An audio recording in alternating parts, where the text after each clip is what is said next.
A partir de este momento, su permanencia frente a la radio es su responsabilidad. Lo que está a punto de escuchar lo va a desafiar a ir más allá de sus límites. Va a sacudir su esquema de pensamiento. Va a provocar el deseo de cambiar. Transformación es un programa pensado para llevarlo a usted de lo que es a lo que podría ser.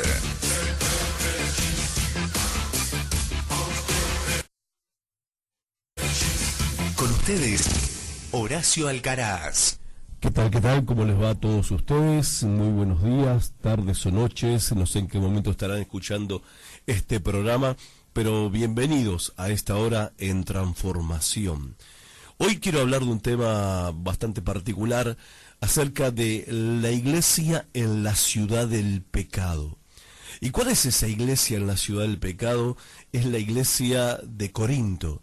Es aquella iglesia que el apóstol Pablo fundó en sus años de ministerio misionero y que se encontraba rodeada de una cultura, de una sociedad totalmente saturada por el pecado. ¿Y cómo funciona, cómo camina una iglesia en la ciudad del pecado? ¿Cuáles son los problemas que tiene una iglesia en la ciudad del pecado? ¿Cuáles son los riesgos que corren los creyentes que viven en la ciudad del pecado? Bueno, hoy en Transformación vamos a ver la iglesia en la ciudad del pecado y vamos a comprender todos juntos la gravedad del pecado.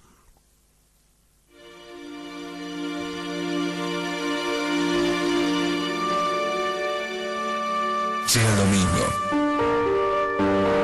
Empieza una nueva semana. Y necesito dirección. Sabiduría. Y fortaleza para encarar los desafíos de la vida. No quiero una reunión entretenida, ni buena música, ni emociones pasajeras. Quiero una palabra de Dios para mi vida. Quiero oír lo que Dios tiene para decirme. Quiero la verdad que transforma. La Casa de la Bendición, Nogoyá 1860. Este domingo 19 horas. Ahí voy a estar.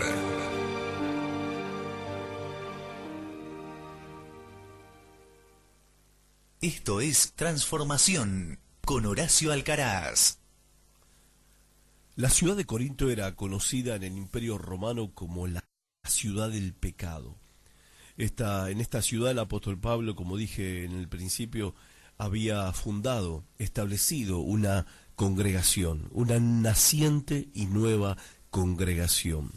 La gente de esta ciudad era caracterizada por rendirle el culto a la diosa del amor, llamada Afrodita en alguna de las culturas greco-romanas, y Venus también era otro nombre con la cual se llamaba a esta diosa del amor, por supuesto, el amor entre comillas. En realidad rendían culto al sexo, le rendían culto a la lujuria. Había ahí un templo donde 1000 sacerdotisas prostitutas rendían el culto a esta diosa, y los hombres pagaban grandes sumas de dinero para rendir este culto a la diosa de la perversión, a la diosa de la lujuria, mal llamada la diosa del amor. Esta maldad se describe en la Biblia claramente. El apóstol Pablo, cuando le escribe a los corintios, a los creyentes, a la naciente iglesia que estaba en esa ciudad, en la ciudad del pecado, el apóstol Pablo describe de manera certera la práctica, la perversión, el pecado con pelos y señas, llamándolo fornicación. Esta maldad descrita en la Biblia justamente con este nombre era uno de los problemas que estaba permeando la iglesia, que estaba introduciéndose en la iglesia.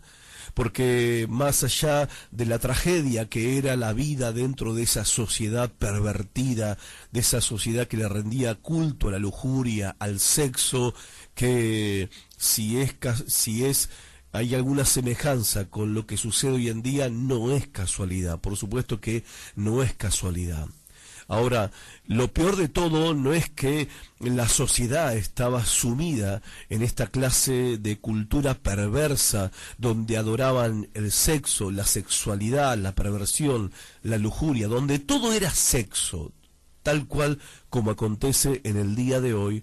Lo peor de todo es que la comunidad de creyentes estaba totalmente infiltrada por el pecado. La nueva iglesia, la iglesia de los hermanos allí en Corinto, estaba siendo infiltrada por el pecado, y no solamente por el pecado, sino por pecadores disfrazados de cristianos. La iglesia de Corinto lamentablemente se caracteriza por una iglesia que abusaba de su libertad, abusaba de su libertad para pecar. Esta perversidad que había en la sociedad y en la cultura que rodeaba a la iglesia, o mejor dicho, donde la iglesia estaba inmersa, tenía también su correlato dentro de la congregación. Y dentro de la congregación, cuando uno lee Primera de Corintios, bueno, podés dejar a un lado la sorpresa al darte cuenta lo que pasaba en esa iglesia. Para algunos a veces como un consuelo, aunque no debería serlo, ¿no? Porque si en los tiempos bíblicos y en aquellas épocas había esa clase de problemas internos dentro de las congregaciones, ¿qué podemos esperar nosotros hoy, donde los males de toda la historia de la humanidad se han acumulado en este tiempo? Porque la gran diferencia que hay entre los tiempos modernos, llamados también en la Biblia los últimos tiempos, en realidad, con los tiempos primeros de la iglesia primitiva, es que los males de toda la historia se han acumulado en esta época, se han acumulado en este tiempo. En diferentes épocas de la historia de la humanidad, en diferentes momentos de la historia se han caracterizado por diferentes desviaciones, diferentes estilos de pensamiento, de filosofías, diferentes modos de vivir la cultura y de diferentes pecados en particular.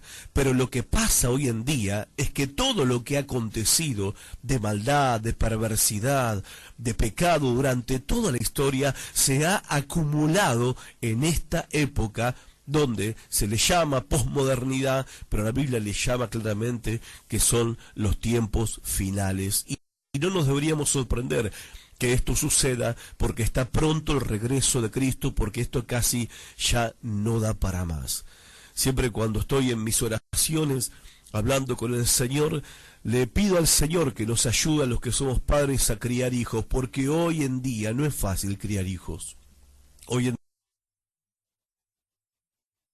día traer hijos al mundo es una bendición, pero criar a nuestros hijos en el ambiente que hoy vivimos en nuestras sociedades, en la cultura que hoy se propaga y se transmite, donde ya está internalizado en la educación y en la forma del pensar del ciudadano común, toda clase de perversiones que hace apenas 30 años atrás eran cosas aberrantes, eran cosas que ni se nombraban, eran cosas que ni se hablaban, ni se mencionaban. Hoy es conversación común en el recreo de la escuela de nuestros hijos. Hoy los padres tenemos un gran desafío y una gran responsabilidad, y no es lo mismo criar hijos hoy en esta época que criar hijos cuando nos criaron a nosotros hace 30 o 40 años atrás. Ahora, volviendo al tema en sí de la iglesia en Corinto, una iglesia que estaba permeada, que estaba infiltrada por el pecado que le rodeaba. Ella vivía en la ciudad del pecado, pero ella misma estaba también abusando del pecado. El pecado tenía su correlato dentro de la congregación naciente allí en la ciudad de Corinto. Había, por ejemplo, grandes divisiones entre los hermanos. Diferentes opiniones llevaban a los hermanos a tener grandes disputas entre ellos, al punto tal de que algunos se identificaban con un liderazgo espiritual más que el otro. Recordarán las palabras cuando Pablo los reta a ellos y les dice: ¿cómo que ustedes andan diciendo yo soy de Pablo, yo soy de Pedro, yo soy de Apolos? No, lo que hay entre ustedes son divisiones. También era una iglesia donde muchos en la congregación se guiaban por la sabiduría del mundo, por la lógica humana. Ellos tenían la palabra de Dios, pero por otro lado le daban más peso a la lógica humana, como el que estaba allí el pensamiento de que, bueno, está bien, la Biblia dice esto, pero muchachos, hay que tener los pies sobre la tierra. Eso también sucede hoy en día, no nos vamos a asustar. Había abundante carnalidad, mucha forma de vivir y de pensar según el hombre viejo. Ni qué hablar la inmoralidad sexual en 1 Corintios capítulo 5. Había fornicación tanto adentro como fuera de la iglesia, era algo que el apóstol Pablo estaba sumamente sorprendido. Había pleitos judiciales entre los hermanos, había problemas entre los hermanos que lo resolvían ante los jueces. Carta documento va, carta documento viene, y todo esto entre los hermanitos de la iglesia. Fornicación que ya mencioné, desorden en el matrimonio, esta cuestión de separarse, volverse a casar, volverse a separar, volverse a juntar, y nos juntamos, ¿para qué nos vamos a casar? Y vamos a probar a ver si somos compatibles, y entonces, si somos compatibles, entonces nos casamos, y toda esa clase de cosas pasaba. Un abuso de la cuestión de la santidad, de lo sagrado del matrimonio, y la práctica del divorcio de una manera tan irresponsable que el apóstol Pablo tuvo que escribir 1 Corintios para corregir estos problemas. Comían comidas sacrificadas a los ídolos. Ellos se servían en sus mesas, en sus almuerzos, en sus cenas, comidas que habían sido primero dedicadas a los ídolos populares de la época. El feminismo, el feminismo estaba en la cresta de la ola en esa época, al punto tal que los muchachos en la congregación hacían la plancha y las que tenían la manija en la iglesia eran las mujeres. Y el apóstol Pablo tuvo que ahí exhortar a los muchachos a que se pongan las pilas, y a las mujeres que entiendan cuál es su rol dentro de la familia, pero también dentro de la iglesia, porque ya desde esa época el feminismo estaba permeando, infiltrando la iglesia. También podemos hablar de los abusos que había en los dones espirituales. Eran muy espirituales los muchachos. Entrabas a una de estas reuniones y casi no podías escuchar ni tu propia oración, porque el que estaba al lado tuyo, a tu derecha, a tu izquierda, gritaba tan fuerte hablando en lenguas que nadie podía entender ni siquiera lo que estaba orando.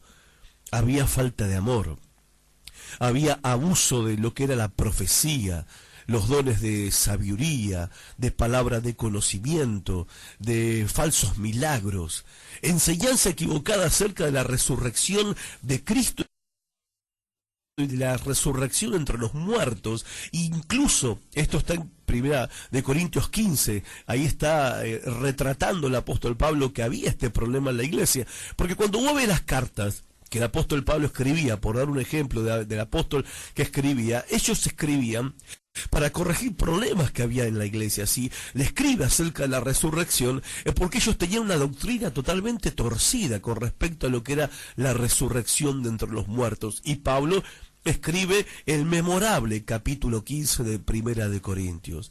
Y llegamos al capítulo 16, donde el apóstol Pablo habla acerca de las ofrendas, porque también nuestros hermanos de la iglesia de Corinto tenían muchos prejuicios con respecto a este tema de las ofrendas. ¿Cómo pasa hoy en día? Pero no me extraña, con el abuso que hay hoy en día, con la cuestión de las ofrendas, no me extraña que la gente tenga prejuicio con respecto a este tema, porque la verdad se abusa demasiado con esta cuestión de las ofrendas, al punto tal que muchos vivos, más que pedir ofrendas, le meten la mano en el bolsillo a la gente. Y entiendo por qué la gente a veces está bastante prejuiciosa con este tema de las ofrendas, porque ya la simonía es algo instalado dentro de la iglesia. ¿Qué es la simonía? Bueno, no lo puedo hablar hoy, capaz en otro programa lo pueda desarrollar y hablar de este tema, pero la práctica de creer que con el dinero se puede comprar la bendición de Dios, que con el dinero se puede comprar el favor de Dios, o se puede alcanzar dones espirituales o promesas milagrosas a cambio de una suma de dinero, de una ofrenda generosa. Entonces Dios, del otro lado del mostrador, después de contar los billetes, te concede la bendición deseada. Eso se llama simonía, un grave pecado que los reformadores del siglo XVI, ellos atacaron con furia del Espíritu Santo, porque la Iglesia Católica practicaba este tipo de cosas, y tanto Lutero como Calvino, como Melanchthon y varios reformadores de aquella época atacaron este pecado y esta práctica dentro de la Iglesia que se había desviado, pero vieron que estas cosas de cuando en cuando resucitan en la Iglesia, lamentablemente, y esto sigue más vivo que nunca. Simonía, porque viene de Simón el Mago. Te acordarás que en Hechos capítulo 8 Simón quiso comprar la unción, o la unción le dijo a Pedro: dame a mí el poder para poder meter las manos a otro y que reciban el Espíritu Santo, así como hacen ustedes. Él quiso comprar la unción, quiso comprar el don de impartir el bautismo del Espíritu Santo, y Pedro le pegó flor reprendida. Que bien haríamos en este tiempo en volver a escuchar esa reprensión.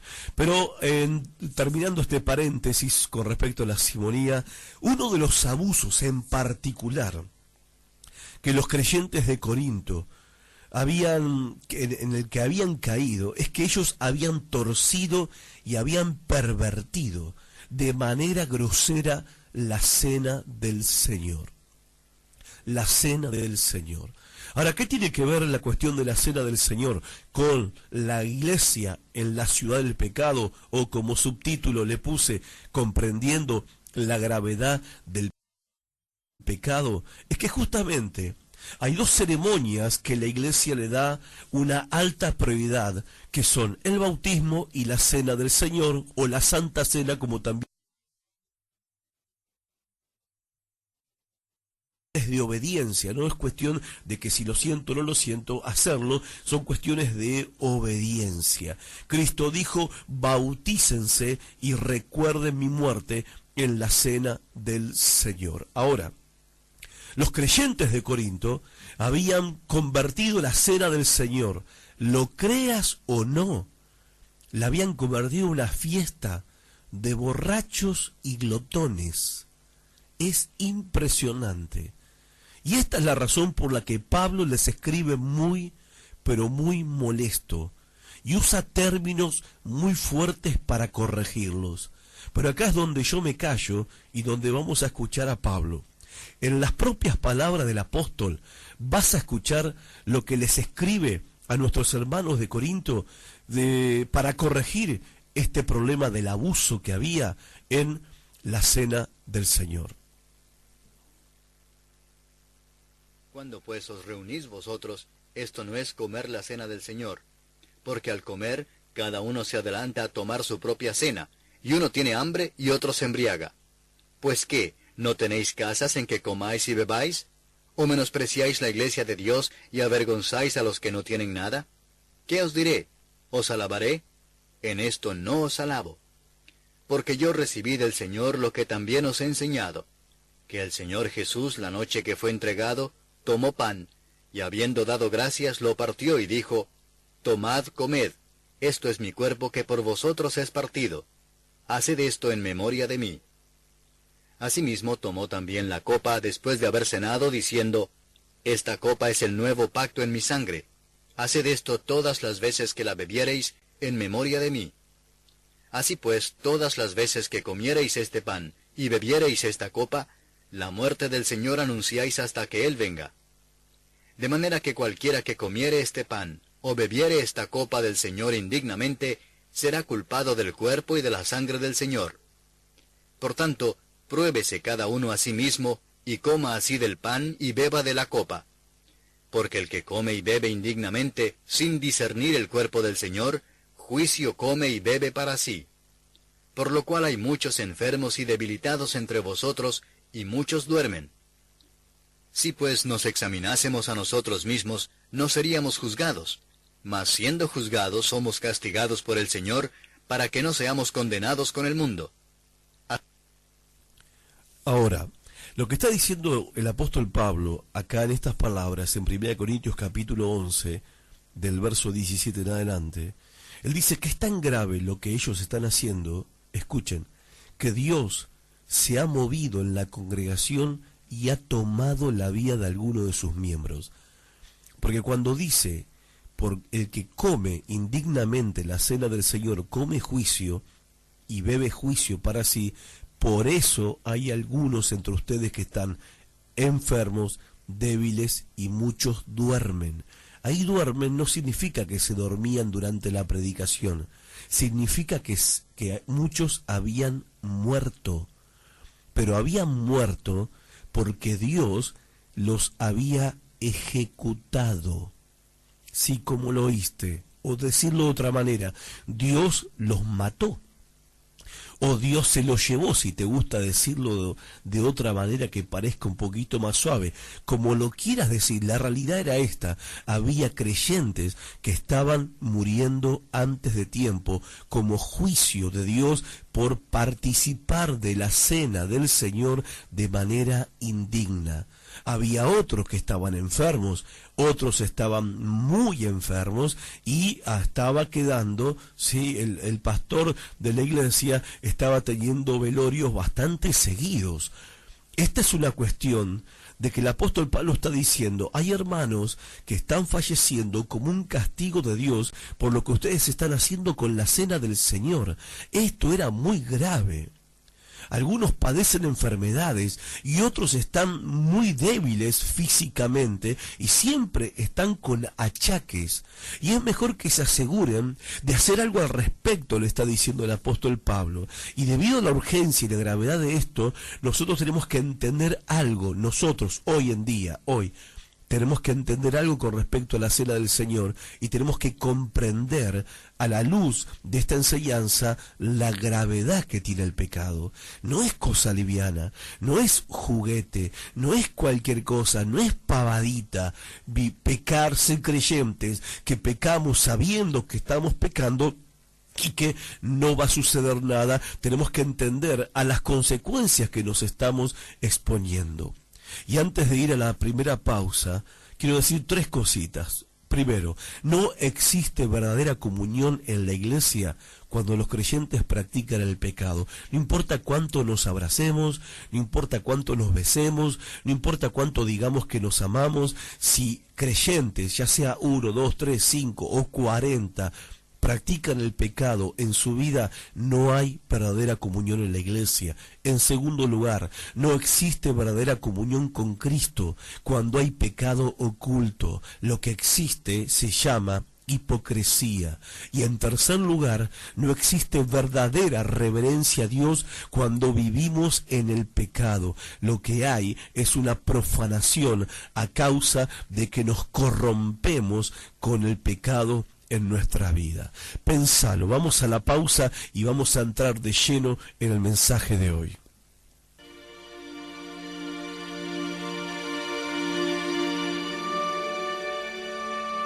Llega el domingo. Empieza una nueva semana. Y necesito dirección, sabiduría y fortaleza para encarar los desafíos de la vida. No quiero una reunión entretenida, ni buena música, ni emociones pasajeras. Quiero una palabra de Dios para mi vida. Quiero oír lo que Dios tiene para decirme. Quiero la verdad que transforma. La Casa de la Bendición, Nogoyá 1860. Este domingo 19 horas. Ahí voy a estar.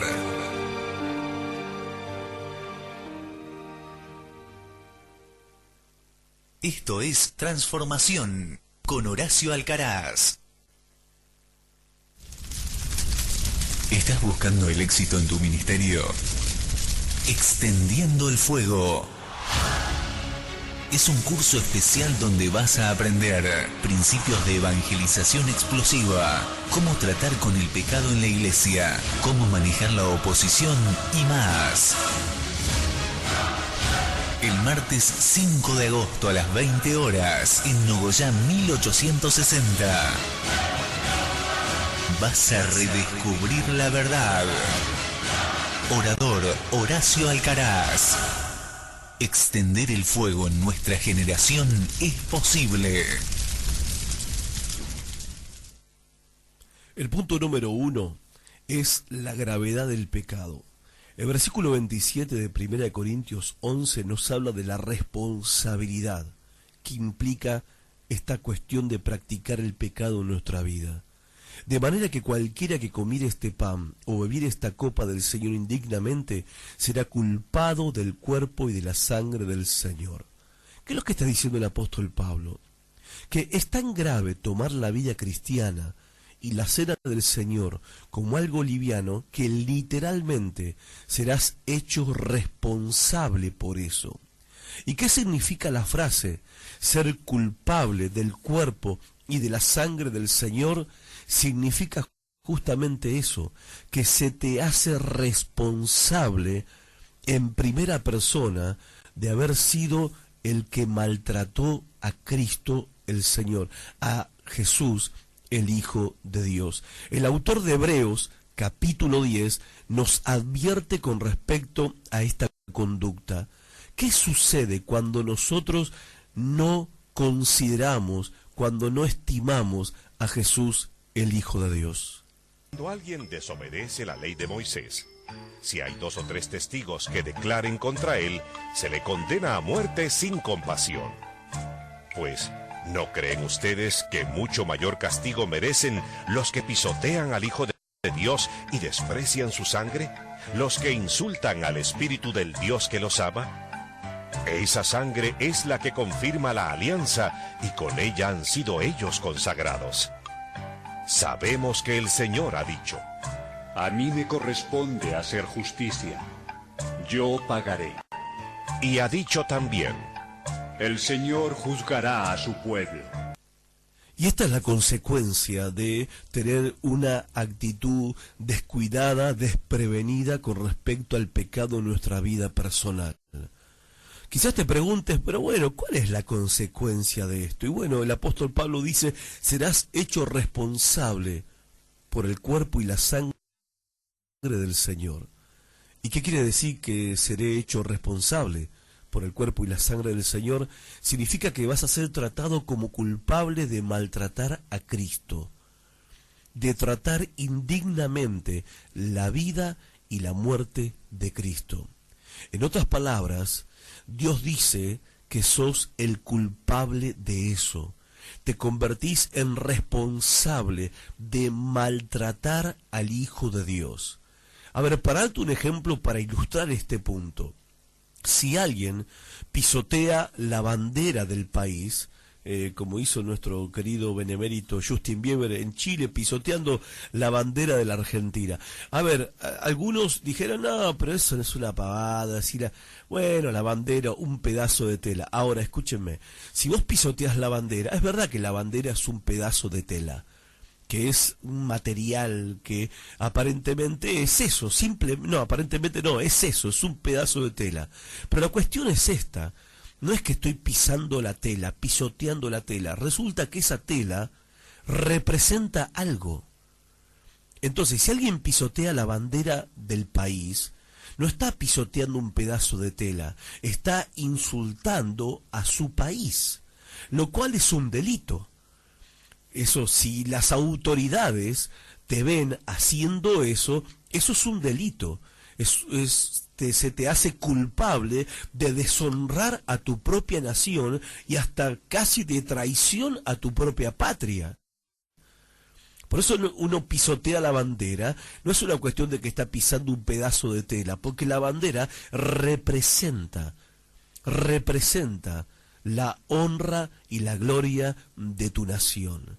Entonces no es cualquier cosa. Por eso el creyente tiene que entender esto. Tenemos que entender, vos, yo, todos tenemos que entender que si vivimos en indiferencia en nuestra vida espiritual, si nosotros practicamos el pecado como una cosa liviana, vamos a ser tratados como culpables de deshonrar, burlar y haber tratado con indiferencia y con hipocresía a Cristo mismo. Fuiste limpiado por la sangre de Jesús. Fuiste sellado con la presencia del Espíritu Santo. Y ahora vas a vivir una vida liviana. Ahora vas a vivir una vida de indiferencia al pecado. Ahora vas a estar jugando con el pecado y eso no va a tener consecuencias. Lo acabamos de escuchar al autor de Hebreos cuando dice: ¿cuánto mayor castigo piensan ustedes que merece el que ha pisoteado al Hijo de Dios, que ha profanado la sangre del pacto por la cual ha sido santificado y que ha insultado al Espíritu de la gracia? ¿Por qué dice esto el autor de Hebreos? Porque justamente había creyentes irresponsables que lo hacían. Y el apóstol Pablo en 1 Corintios está corrigiendo este problema porque la iglesia en Corinto, la iglesia en la ciudad del pecado, también vivía en pecado. Y justamente Pablo lo que está diciendo es que ninguno será tratado como inocente quien viva de esa manera. Y esta es la realidad. Es tan real esto como que estamos unidos a Cristo. Y si estamos unidos a Cristo y vivimos una vida indiferente en relación al pecado en nuestra propia vida, permitiéndolo, tolerándolo, practicándolo, estamos maltratando a Cristo con nuestra vida de indiferencia. Y eso trae el juicio de Dios. Ahora, lo segundo que el apóstol Pablo, el segundo tema que el apóstol Pablo va a enfrentar acá en esta cuestión, es la actitud que cada uno tiene que tener con respecto al pecado. O sea, está bien, vos me dirás, pero pastor, de carne somos, pastor, y bueno, no sea tan duro con la cuestión del pecado. Pastor, mire que estamos en otra época, estamos en otros tiempos, y Dios es amor, y un montón de argumentos, y bla, bla, bla, bla, bla. Ahora, lo que el apóstol Pablo está diciendo en el versículo 28 de 1 Corintios 11, es que tenemos que tener una actitud inflexible con el pecado. ¿Y cómo tenemos una actitud inflexible con el pecado? No es encerrándote en tu habitación, tapándote los ojos con una venda, atándote las manos con un par de esposas en la espalda para que no mires nada, no hagas nada y te pongan una cinta de embalar en la boca para que tampoco digas nada malo. No. Lo que el apóstol Pablo está diciendo en el versículo 28 dice: por tanto, en virtud, de acuerdo a la responsabilidad que uno trae sobre sí mismo, debido a las consecuencias que uno acarrea de tratar de jugar con el pecado en su propia vida, dice el versículo 28, pruébese cada uno a sí mismo. Entonces lo que hay que hacer no es ser masoquista, lo que hay que hacer no es encerrarse en un monasterio para no pecar, no es ponerse una anteojera como la que tienen los caballos para no mirar para los costados, ni andar escondido dentro del templo las 24 horas para vivir una vida santa, sino que el apóstol Pablo dice: probá tu propia vida, examina tu vida, probá tu corazón y mirá si en tu corazón hay algo que no debería estar ahí. Pruébese cada uno a sí mismo. ¿Cuándo fue la última vez que te tomaste un examen a vos mismo? Somos re fáciles para tomarle examen a otros, eso nos sale pero tranquilo. Somos re fáciles para probar la vida espiritual de otros, para probar el calibre, la calidad espiritual de otros. Pero ¿qué tal de probar nuestra propia calidad espiritual? ¿Qué tal de examinar nuestra propia vida? ¿Cuándo fue la última vez que te examinaste y que te hiciste un examen? Pero no un examen como diciendo: me miro al espejo, ok, está todo bien, seguimos. No, es un examen riguroso de nuestra propia vida, donde examino mis motivaciones. ¿Alguna vez te parás un poco a preguntarte qué es lo que te motiva a hacer lo que haces? ¿Qué es lo que te motivó a decir lo que dijiste? ¿Qué es lo que te motivó a expresarte como te expresaste? ¿Qué es lo que te motiva a querer alcanzar lo que querés alcanzar? ¿Cuál es tu motivación? ¿Cuál es tu motivación real? Tenés que mirar tu corazón, tenés que de cuando en cuando mirar tu propio corazón, examinarte a vos mismo, a vos misma, y fijarte si hay algo ahí que no debería estar ahí. ¿Cómo está tu actitud hacia el Señor? ¿Cómo está tu actitud hacia la cena del Señor? ¿O es una ceremonia más, un ritual más en la iglesia que venimos y hacemos, y qué lindo, tenemos Santa Cena, qué bendición, y ya está?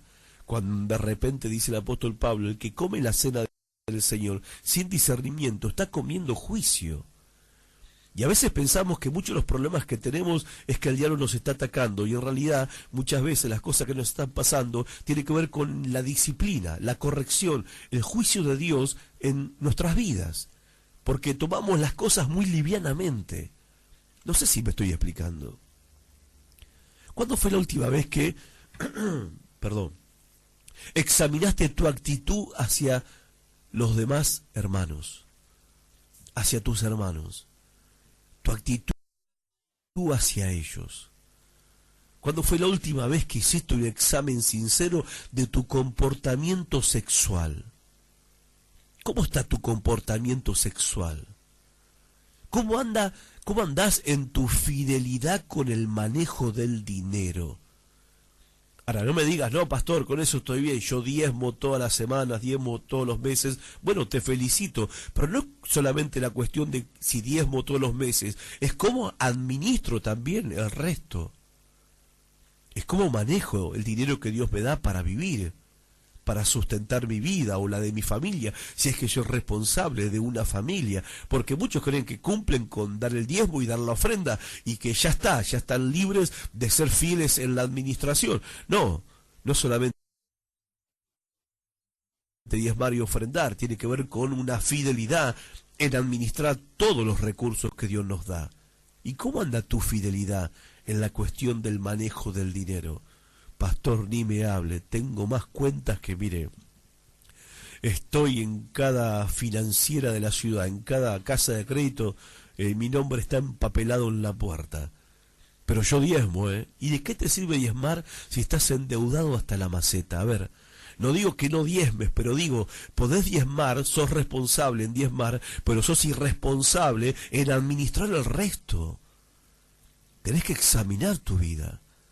Tenés que examinar tus actitudes, examinar tus motivaciones, tenés que asegurarte de que no estás siendo descuidado en tu vida, que no sos inconstante, que no sos indiferente, que no estás jugando con el pecado sin arrepentimiento, porque no estoy promulgando la doctrina de la perfección cristiana, porque no hay tal cosa como perfección. Perfectos seremos cuando estemos en el cielo. Pero estoy diciendo lo que la palabra de Dios dice, que cuando pecamos nosotros expresamos genuino arrepentimiento, o por lo menos eso es lo que deberíamos hacer, si es que realmente somos hijos de Dios. O tenemos una actitud descuidada, que no pasa nada, que está todo bien, una actitud de burla a lo que es santo, a lo que es sagrado, a lo que Dios ama, lo que Dios respeta. Por eso, con respecto a esta cuestión de la cena del Señor, tan importante, el apóstol Pablo dice, examen primero, cena del Señor después. Examen primero, santa cena después. ¿Y por qué debo hacerlo? Y Pablo lo dice en el versículo 29, porque el que come y bebe indignamente, sin discernir el cuerpo del Señor, juicio come y bebe para sí. ¿Qué tal la última cena del Señor que participaste? A ver, viniste contento a participar de la cena del Señor, ¿y qué tal si en ese día que participaste de la Santa Cena, en vez de comer bendición, estuviste comiendo juicio y no te diste cuenta? Porque venís viviendo una vida tan liviana, tan descuidada, jugando con el pecado, que ese día que tendría que haber sido una fiesta, terminó siendo un día donde comiste juicio. ¿Y qué significa juicio? Significa, acá en este texto, significa castigo. Castigo. Y por eso el versículo 28 habla de probate a vos mismo, examinate a vos misma, Porque si uno no se corrige a sí mismo, si uno no se disciplina a sí mismo, entonces el Señor te tiene que disciplinar. Entonces el Señor te tiene que corregir.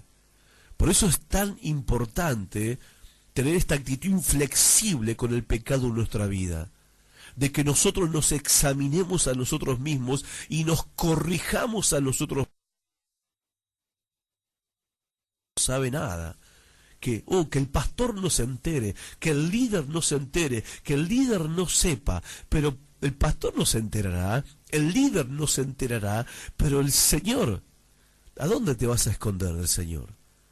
Y puedes escaparte de la disciplina de la iglesia, pero de la disciplina del Señor no te escapás. Y muchas personas que me están escuchando hoy no están siendo atacados por el diablo, están bajo disciplina de Dios. Muchos de los que me están escuchando hoy no están teniendo pruebas, están siendo corregidos por el Señor, y la corrección duele. Duele. Según Hebreos capítulo 12, dice que la disciplina del Señor es buena, pero duele. Y quizás estás pasando ahora por una situación dolorosa, y le estás pidiendo al Señor que haga algo, que intervenga, y vos parece como que el Señor se hace el sordo, no te escucha y no interviene. Y vos pensarás, ¿a dónde se fue el Señor? Pero es el Señor mismo el que está, a través de esta situación dolorosa que estás viviendo, corrigiendo tu vida, desprevenida, descuidada, liviana, de andar jugueteando con el pecado. Si sos un hijo de Dios, Dios te corrige. Aunque el pastor no se entere, aunque tu líder no se entere, aunque nadie en la iglesia...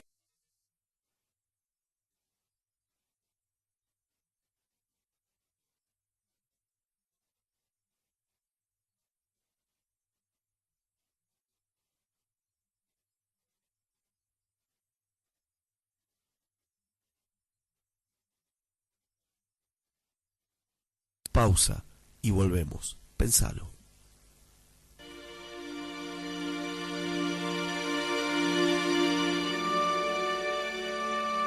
Llega el domingo. Empieza una nueva semana. Y necesito dirección, sabiduría y fortaleza para encarar los desafíos de la vida. No quiero una reunión entretenida, ni buena música, ni emociones pasajeras. Quiero una palabra de Dios para mi vida. Quiero oír lo que Dios tiene para decirme. Quiero la verdad que transforma. La Casa de la Bendición, Nogoyá 1860. Este domingo 19 horas. Ahí voy a estar.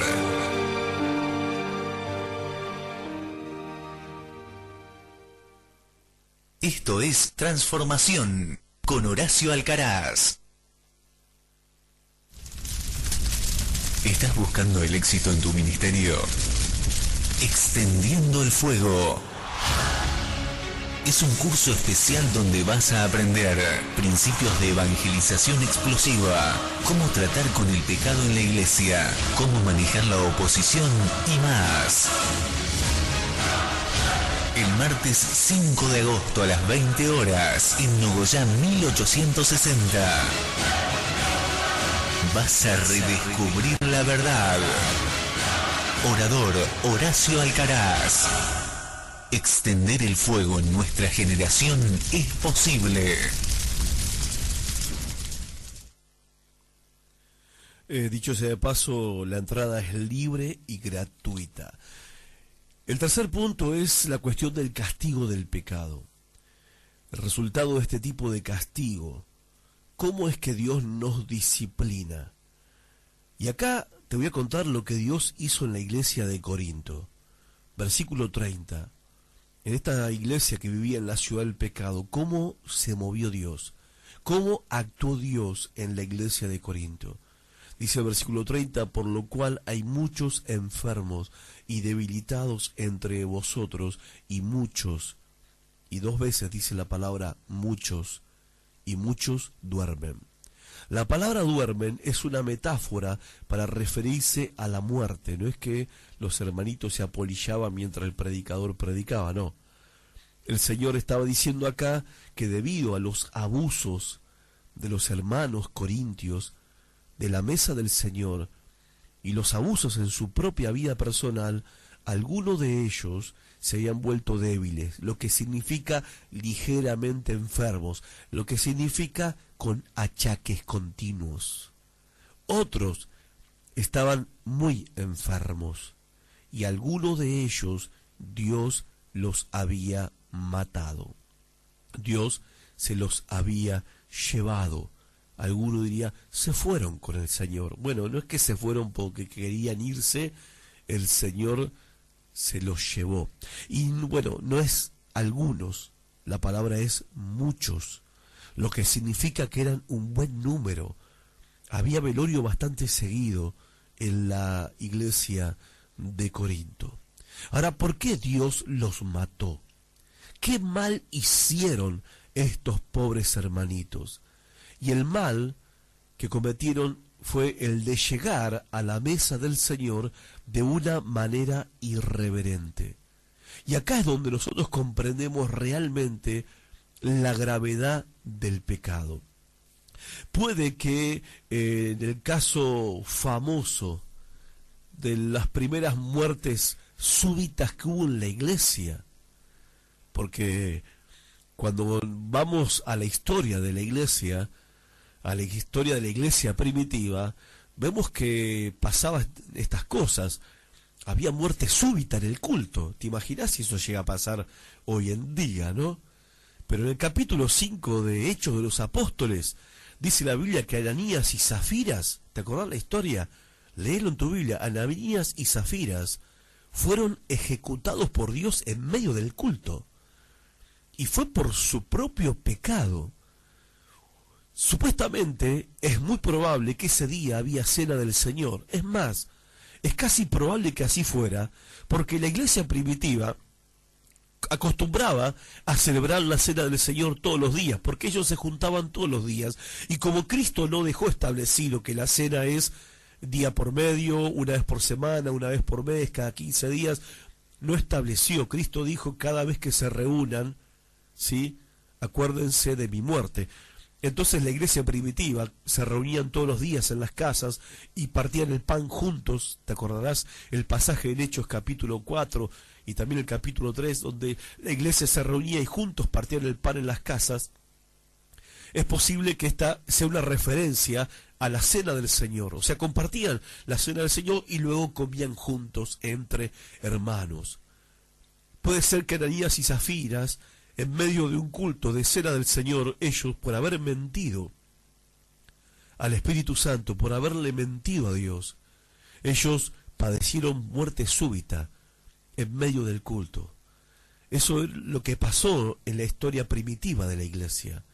Y hay otros ejemplos drásticos también de castigo del pecado, cuando por ejemplo Josué es derrotado por sus enemigos, en Josué capítulo 7, después de haber vencido a la gran ciudad de Jericó, no pudo vencer a una ciudad muy pequeñita, casi una aldea. Y mientras Josué lloraba su derrota, Dios le dijo a Josué, dejate de llorar, ponete de pie, ustedes no van a vencer porque hay pecado en el pueblo de Israel. Y te acordarás la historia del pecado de Acán. Había pecado oculto dentro del pueblo, y Dios le dijo, mientras haya pecado en medio de ustedes, ustedes no van a poder vencer. No van a poder avanzar, no van a poder conquistar. Y el castigo fue la derrota en contra de sus enemigos. O sea, la derrota espiritual es uno de los castigos que uno sufre por vivir livianamente con la cuestión del pecado en la vida. Después el Salmo 66, verso 18, dice que si en mi corazón, dice David, hubiera yo mirado la iniquidad, el Señor no me hubiera escuchado, lo que indica que el pecado en el corazón trae falta de respuesta a la oración. Dios no responde la oración de gente que ora en pecado, porque si Dios respondiera a gente que vive una doble vida, entonces Dios sería el Dios de los hipócritas, y ese no es un nombre apropiado para el Dios de la Biblia. Más bien, es un nombre apropiado para el Dios de este mundo, Satanás, pero no para el Señor de la Biblia. También Juan capítulo 5, verso 14, Cristo sanó al paralítico de 38 años de parálisis y lo encuentra en el templo y le dice al paralítico, mira, has sido sanado, no peques más para que no te venga algo peor. O sea, que puede volver lo peor. Si puedo estar en un estado peor de lo que estaba, si vivo en mi vida livianamente con la cuestión del pecado. En Levítico capítulo 10 tenemos la muerte súbita de Nadab y Abiú, que ofrecieron al Señor fuego extraño, y de la presencia de Dios salió fuego que los quemó y los mató Dios. Y también Números capítulo 12, la enfermedad de lepra de María, porque María, hermana de Moisés, también había pecado en medio del pueblo y se enfermó de una lepra galopante, que por milagro de Dios en una semana pudo sanar. Entonces, ¿qué vemos con esto? Vemos que el castigo del pecado es real. Es real. Dios trata con el pecado de sus hijos. Dios trata con el pecado de su pueblo. Ahora, ¿cuál es el remedio para esta cuestión del pecado? Para esta cuestión grave del pecado. Versículo 31 dice, si pues nos examinásemos a nosotros mismos, no seríamos juzgados. Entonces, el primer remedio que tenemos que aplicarnos es el juzgarnos a nosotros mismos. Dije algo en el bloque anterior con respecto a esto, pero vuelvo a insistir. Los corintios estaban siendo disciplinados por Dios porque ellos no quisieron examinarse a sí mismos y así poder limpiar sus propias vidas. Ahora, esa es la primer parte o el primer remedio, la primer píldora espiritual que tenemos que tomar. ¿Cuál es la segunda píldora para solucionar, remediar la cuestión del pecado en la iglesia? Es, primero, juzgarnos a nosotros mismos y segundo, el juicio de la iglesia. Mateo capítulo 18, Jesucristo mismo está hablando de cómo tratar con el asunto del pecado en la iglesia. Si uno de mis seguidores te hace algo malo, habla con él a solas para que reconozca su falta. Si te hace caso, lo habrás ganado de nuevo. Si no te hace caso, llama a 1 o 2 seguidores míos para que te sirvan de testigos. La Biblia enseña que toda acusación debe hacerse frente a 2 o más testigos. Y si aquel no les hace caso, infórmalo a la iglesia. Y si tampoco quiere hacerle caso a la iglesia, tendrás que tratarlo como a los que no creen en Dios, o como a uno de los que cobran impuestos para el gobierno de Roma. Les aseguro que cualquier cosa que ustedes prohíban aquí en la tierra, desde el cielo Dios la prohibirá. Y cualquier cosa que ustedes permitan, también Dios la permitirá. El Señor Jesucristo está diciendo, si tu hermano peca, anda y denuncialo con el pastor. No dice eso. Dice, si tu hermano peca, ve y reprenda a tu hermano, estando tú y él solos. Algunos piensan que su función es la de ser denunciante profesional en la iglesia. O no denuncian, pero se indignan porque saben que el hermano fulano, la hermana fulana están en pecado y el pastor no hace nada. ¿Cómo que el pastor no hace nada? Y creen que el pastor, aparte de pastor, es comisario, pero no somos comisarios. Y creen mal, creemos de manera que, digamos, ignorantemente, de que la responsabilidad de disciplinar al hermano que peca es del pastor. Pero Jesucristo dijo, si tu hermano peca, ve tú y reprende a tu hermano con amor, por supuesto, estando tú y él solos. ¿Qué significa esto? Que la disciplina en la iglesia es responsabilidad de la iglesia, de todos nosotros. Mayormente cuando el asunto llega al pastor ya pasó mucha agua bajo el puente, esa es la realidad. Y muchas veces es también la falta de asumir la responsabilidad de cada uno de nosotros de contener y de cuidar a nuestros hermanos. Si un hermano, ahora cuando digo disciplinar al hermano, estoy diciendo que vos no vas a tu hermano que está en pecado a decirle, mira, estás castigado 6 meses. No, no estoy diciendo eso. Eso es el pastor de la iglesia el que tiene que tomar esa determinación. Lo que está diciendo es, anda, reprende a tu hermano con amor para que tu hermano se vuelva de esa actitud, para que tu hermano se arrepienta de ese pecado, corrija su vida. Eso es la disciplina de la iglesia. No es meterle 2 años de castigo a alguien porque cometió un pecado. En algunos casos, claro que es apropiado hacerlo de esa manera, pero la primera cosa que tenemos que hacer nosotros como creyentes es ir nosotros para hablar con el hermano. Si no quiere escucharme, si me escucha, lo gané, pero si no me escucha, entonces hablo con otros hermanos, con 2, con 3, no con toda la iglesia. No se entera todo el mundo. Hablo con 2, con 3 y le digo, muchachos, vamos a orar por Felipe, que Felipe, mire, anda mal, está en pecado, y vamos a charlar con él, vamos a hablar con él para que él se arrepienta, para que él vuelva al camino del Señor. Entonces vas con Pedrito y Juancito a hablar con Felipe, y los 3 van a rogarle a Felipe que cambie su actitud, que deje el pecado, que vuelva a la comunión con Cristo. Ahora, si no quiere hacerle caso ni a vos, ni a Juancito, ni a Pedrito, entonces dice, tenés que comunicarlo a la iglesia, para que sea cualquier hermano de la iglesia que vaya hasta la casa y hable con él, a rogarle que deje el pecado, que vuelva a Cristo, que se arrepienta, que el Señor lo ama. Ahora, si ni siquiera a los otros hermanos lo quiere escuchar, entonces tenés que tratarlo como si fuera alguien que nunca nació de nuevo, como un mundano, como alguien, un inconverso, y tenés que comunicarlo en la iglesia. El hermano fulano de tal, al final no era hermano, está viviendo su vida en el pecado. Ahora, parece que fuera una cuestión muy drástica, pero es parte del proceso de la limpieza de la iglesia, porque déjeme decirle algo, he descubierto una cosa, Dios tiene pasión por la pureza de su iglesia.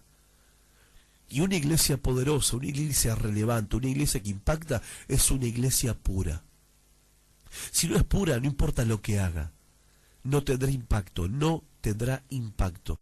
La iglesia del Nuevo Testamento impactó al sistema que había en ese momento y que le rodeaba, no era el caso de Corinto, por supuesto, pero la iglesia de Hechos de los Apóstoles sacudió el sistema presente porque era una iglesia pura, donde el pecado se trataba, donde los apóstoles confrontaban la cuestión del pecado, donde sin pelos en la lengua se hablaba de la cuestión del pecado y se disciplinaba a los hermanos que estaban en falta. El apóstol Pablo lo hacía. Y ya terminando el programa, escuchamos al apóstol Pablo, 1 Corintios capítulo 5, y nos vamos con la última reflexión. Escúchalo bien.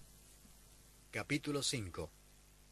De cierto se oye que hay entre vosotros fornicación, y tal fornicación cual ni aun se nombra entre los gentiles, tanto que alguno tiene la mujer de su padre. Y vosotros estáis envanecidos, ¿no debierais más bien haberos lamentado para que fuese quitado de en medio de vosotros el que cometió tal acción? Ciertamente yo, como ausente en cuerpo, pero presente en espíritu, ya como presente he juzgado al que tal cosa ha hecho. En el nombre de nuestro Señor Jesucristo, reunidos vosotros y mi espíritu, con el poder de nuestro Señor Jesucristo, el tal sea entregado a Satanás para destrucción de la carne, a fin de que el espíritu sea salvo en el día del Señor Jesús. Y así terminamos con esta reflexión del apóstol Pablo, diciendo que él también actuaba de esa manera en la iglesia de Corinto para limpiar, santificar, purificar la iglesia, o sea, el Espíritu Santo a través del ministerio de otros creyentes, ayudando a otros creyentes a vivir vidas rectas y santas. Termino con el verso 32 de 1 Corintios 11. Dice, mas siendo juzgados, somos castigados por el Señor, para que no seamos condenados con el mundo. Este versículo es hermoso y fantástico para terminar esta enseñanza de hoy. Porque alguien a esta altura podrá estar diciendo, pastor, esto es demasiado, la verdad que no puedo con esto, mejor me voy de la iglesia porque voy a terminar en el infierno. Ahora, si lees bien, dice, somos castigados por el Señor para que no seamos condenados con el mundo. Porque el Señor al que ama disciplina y azota a todo el que recibe por hijo. Todo cristiano está bajo la mano disciplinadora de Dios y es para tu salvación, no para tu condenación. Los creyentes nacidos de nuevo no tenemos miedo de eso, al contrario, la falta de castigo es mala señal. Ahora, el que no es hijo de Dios, sus males no son castigo de un Padre amoroso, sino azotes de Satanás. Por eso, esta tarde, ¿sí?, mientras estas palabras están llegando a tus oídos, considéralo como un llamado amoroso de Dios a tu vida, a un arrepentimiento genuino, a corregir tu vida y a volver a una sincera comunión con Cristo. Pénsalo. Dios te bendiga mucho. Esto es Transformación con Horacio Alcaraz.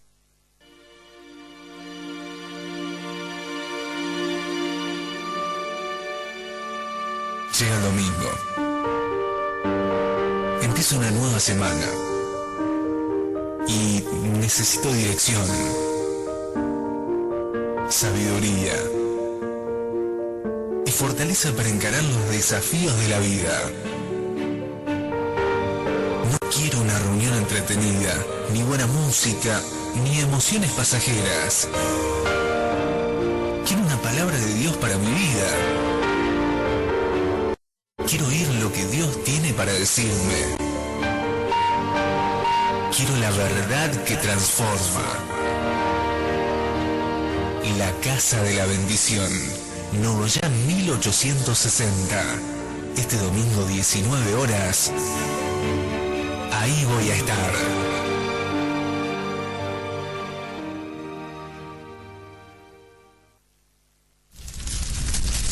¿Estás buscando el éxito en tu ministerio? Extendiendo el Fuego es un curso especial donde vas a aprender principios de evangelización explosiva, cómo tratar con el pecado en la iglesia, cómo manejar la oposición y más. El martes 5 de agosto a las 20 horas en Nogoyá 1860. Vas a redescubrir la verdad. Orador Horacio Alcaraz. Extender el fuego en nuestra generación es posible.